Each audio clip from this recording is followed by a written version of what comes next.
पिछली वीडियो में बात की थी कि कैसे दिल्ली ब्लास्ट और पहलगांव हमले के सारे सबूत खत्म हो जाते हैं। एयर इंडिया क्रैश में गुजरात के एक्स चीफ मिनिस्टर की भी मौत होती है।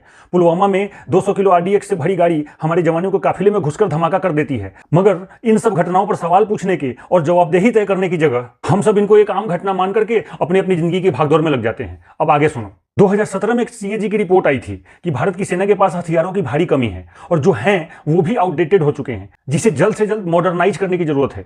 देश के पहले चीफ ऑफ डिफेंस स्टाफ माने कि सीडीएस जनरल विपिन रावत थे, जिनको भारतीय सेना के मॉडर्नाइजेशन, हथियारों की खरीद जैसे कि उनकी कीमत, स्पेसिफिकेशन जैसी सारी चीजें देखनी थी और वो देख भी रहे थे।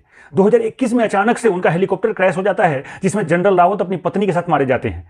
कोई और देश होता तो हंगामा मच जाता। जनरल रावत के हेलीकॉप्टर क्रैश और जो फाइलें वो देख रहे थे उन सबों की इंडिपेंडेंट और ट्रांसपेरेंट इंक्वायरी होती। मगर हमारे देश में इतने बड़े अफसर के मरने के बाद भी ये न्यूज इतनी बड़ी नहीं बन पाई। इंक्वायरी में क्रैश का कारण टेक्निकल फेलियर बताया गया और फिर इस देश की जनता 5 किलो राशन और हिंदू मुस्लिम में व्यस्त हो गई। मनमोहन सिंह सरकार ने फ्रांस से 126 राफेल जेट खरीदने का एग्रीमेंट किया था, जिसे मोदी सरकार आने के बाद 2016 में कम करके 36 जेट का एग्रीमेंट बना दिया गया।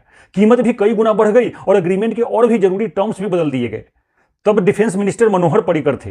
जब फ्रांस के साथ राफेल जेट की नेगोशिएशंस हो रहे थे तभी मनोहर पर्रिकर ने एक फाइल में ये नोट लिखा था कि इधर डिफेंस मिनिस्ट्री फ्रांस से डील कर रही है और उधर प्राइम मिनिस्टर के ऑफिस से भी पैरेलल डीलिंग चल रही है।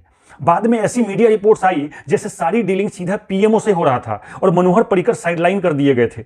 2018 में यह खबर आती है कि मनोहर पर्रिकर बीमार है और एक साल बाद 2019 में उनकी मौत हो जाती है। सवाल यहां यह है कि राफेल डील में क्या हुआ? 126 विमान से 136 विमान और वो भी कई गुना कीमत पर लेने का डिसीजन कैसे लिया गया और क्या सच में मनोहर पर्रिकर को इस डील से साइडलाइन कर दिया गया था?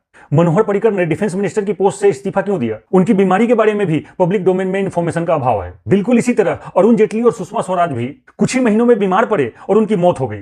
जेटली और स्वराज इस सरकार के बड़े सारे सेंसिटिव डिसीजंस के हिस्सेदार थे और बहुत सारे सवाल के जवाब जो वो दे सकते थे, ये पॉसिबिलिटी भी उनके मौत के बाद खत्म हो गई। अब कुछ लोग आएंगे जो कहेंगे कि भाई ये मनोहर कहानियां सुनाना बंद करो, तुम्हारी इन मनगढ़ंत बातों का क्या प्रूफ है तुम्हारे पास? सही बात है, कोई प्रूफ नहीं है।